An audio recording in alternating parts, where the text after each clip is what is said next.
Добър ден, намираме се в къщата на Юлина Койчева. Гледам на кафе, на пясък и други работи. В момента ще гледам чашата на Шавиер. Значи тук имаш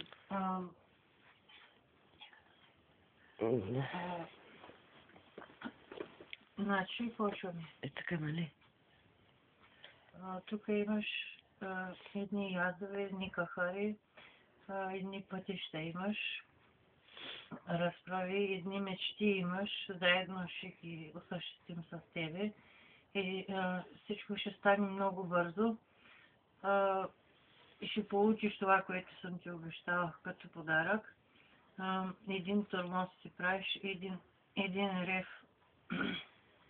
се чува по един телефон за едни пари, един дерт имаш, ходиш напред-назад, въртиш се, не знаеш кой път да хванеш, имаш мисли, пръснати мисли, правиш много бързо нещата, обаче някога съжаляваш и не простоти повечето, за които наистина много така понякога избързваш.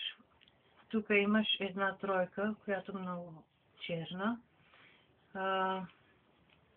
Едни години има тук. Това са моите години. Излиза в своята чаша, за да ги видя. Сега, след рождения си ден, нали, 37 години съм навършила аз. Приятели, тук, нали, събиране, едно настроение има. Музика едно сме слушали, на 8 март тук обсъждали сме един ресторант, едно ходене. Сега е всичко под въпрос, защото в момента някои хора нямат финанси. Но всичкото ще стане точно 2 дена преди празника, ще се разбере, но до тогава всичкото е под въпрос. Теджето ще пристигне тук на 22 март.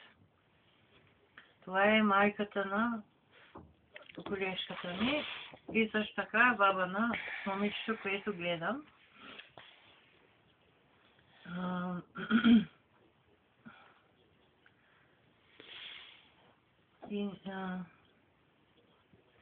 Едни са неща, едни цветя, едни простоти, едни приказки имаш тук, едни настроения, така.